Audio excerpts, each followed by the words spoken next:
На похоронах появилась огромная лошадь и запрыгнула в гроб, оставив всех присутствующих пораженными.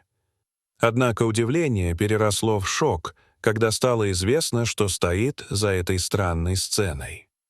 Эта история произошла в Мексике. Здесь жила женщина по имени София, которая выросла на ферме. С детства она проявляла страсть к лошадям и проводила большую часть своего свободного времени в конюшне, ухаживая и чистя лошадей. Со временем она стала экспертом по уходу за лошадьми и вскоре стала главным ухаживающим за ними. У Софии была особая связь с этими животными, словно они могли понимать друг друга без слов. Обычно ей было удобнее в обществе животных, чем с людьми. Ее знали своей мягкостью и терпением к лошадям, и они отвечали ей беззаветной преданностью. Однако был один особенный конь, который был ее любимцем — величественное животное по имени Гром. Гром был самой большой лошадью в конюшне с впечатляющей красотой и внушительным присутствием.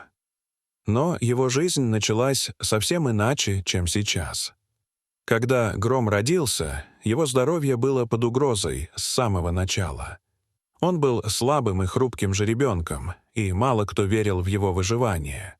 Но добрая женщина по имени София почувствовала жалость к нему и решила сделать все возможное, чтобы помочь ему выжить.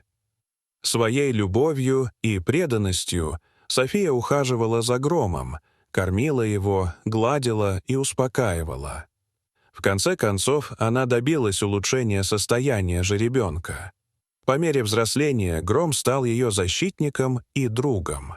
Казалось, что животное знало, что именно она спасла его, и поэтому пообещала ей безоговорочную преданность. С течением времени Гром превратился в величественного коня с впечатляющей красотой и силой, что никто не ожидал от этого слабого жеребенка. Для Софии Гром был не просто животным, а верным другом и надежным компаньоном. Она проводила часы, беседуя с ним, рассказывая ему о своих проблемах и мечтах, и он внимательно слушал, словно понимая каждое ее слово.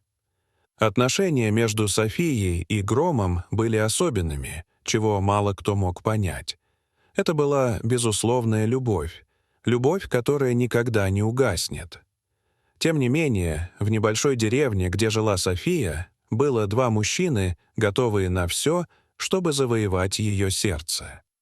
Ричард был богатым и претенциозным молодым человеком, который испытывал одержимую любовь к Софии. Конечно, он был красив, но ему не хватало глубины и харизмы. Несмотря на его усилия, она никогда не проявляла к нему интерес, находя его высокомерным и малопривлекательным. С другой стороны, Майкл был скромным и трудолюбивым человеком, который вырос на близкой ферме и был знаком с Софией с детства. Он всегда испытывал к ней привлечение, но чувствовал себя неуверенно из-за своего социального и экономического положения. Несмотря на это, он всегда был рядом, помогая ей на ферме и будучи верным другом. Это привело к тому, что София начала чувствовать романтическую любовь к Майклу. Когда Ричард узнал об этом, он был в ярости. Он не мог поверить, что кто-то мог предпочесть простого парня, а не его. Любовь Ричарда к Софии превратилась в одержимость, и он не мог смириться с мыслью, что она с кем-то другим. Он начал вести себя странно и ревниво, пытаясь отбить Софию у Майкла, даже угрожая последнему, что сделает ему больно, если он продолжит видеть женщину. Эти действия только усилило презрение Софии к Ричарду.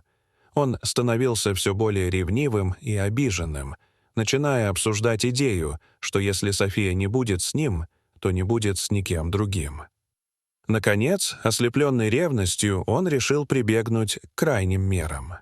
Однажды он подкупил человека, который жил неподалеку от фермы Софии, чтобы тот добавил в ее еду вещество, не вызывающее подозрений. Это вещество заставило Софию почувствовать себя плохо. Спустя несколько часов ее состояние ухудшилось, и когда она шла домой, женщина не смогла сдержать себя и упала в состояние полного паралича.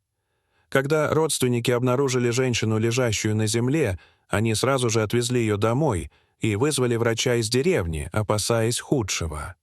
Их страхи оправдались, когда специалист проверил пульс Софии и не смог его обнаружить. Возможно, при наличии соответствующего оборудования можно было бы выявить слабый пульс, но в деревне такой технологии не было. Без других вариантов доктор объявил Софию мертвой. Новость о смерти Софии потрясла Майкла, который был разорен утратой своей возлюбленной. Он чувствовал себя виноватым за то, что не смог защитить ее, и был полон боли и горя. Ему было трудно поверить, что она больше не с ним, и он погрузился в глубокую депрессию. В это время Гром, конь Софии, также отреагировал с огромной болью на смерть своей хозяйки. Животное было беспокойным и взволнованным, и не могло понять, почему ее больше не было рядом. Семья Софии была обеспокоена поведением лошади и, не зная, как ее успокоить, решила запереть ее в конюшню.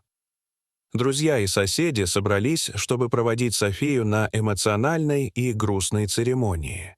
Даже Ричард явился. Люди видели, что и он разбит, не зная, что внутри он был счастлив, достигнув своей цели. Но как только они собирались похоронить Софию, произошло нечто неожиданное. Гром появился из ниоткуда. Лошадь освободилась из конюшни и пошла на поиски своей хозяйки. Люди остались в изумлении, увидев, как величественная лошадь бежит к ним, словно зная, что происходит. Все видели грусть и боль в ее глазах и знали, что и она страдает от потери своей лучшей подруги. Гром приблизился к гробу с грустью и начал нюхать его внимательно. Лошадь почувствовала что-то странное и внезапно начала ударять копытами по крышке, как бы пытаясь ее открыть. Люди смотрели, не зная, как реагировать на такую странную ситуацию. Родственники предполагали, что лошадь нужно отогнать, но Гром не останавливался. Он продолжал ударять со силой, пока, наконец, не удалось разбить крышку гроба. Все остались в изумлении, увидев, что внутри гроба была София, живая и дышащая. Сцена была невероятной. Никто не мог поверить в то, что происходит.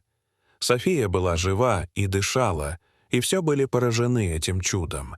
Даже Майкл, который был погружен в глубокую печаль, не мог сдержать свою радость, увидев свою возлюбленную снова. С другой стороны, Ричард не мог скрыть свое глубокое разочарование и ярость. В этот момент человек, которого Ричард нанял и который также присутствовал на похоронах, чувствуя вину за свои действия, сказал: «Боже, прости меня, это был я». Люди моментально обратили взгляд на человека, который признал всю правду о преступлении и участии Ричарда. Разумеется, оба мужчины были арестованы, и все были потрясены жестокостью их поступков. Врач объяснил, что вещество, использованное в еде Софии, не было настолько мощным, и, вероятно, произошла ошибка в дозировке, вызвавшая паралич, а не смерть. София была благодарна за то, что Гром, ее дорогой конь, спас ей жизнь. Она вырастила его с момента рождения и провела бесчисленные часы, заботясь о нем. Было видно, что любовь и связь между ними были взаимными и очень сильными. Эта история показывает, что истинная любовь не имеет границ, и даже смерть не может ее преодолеть.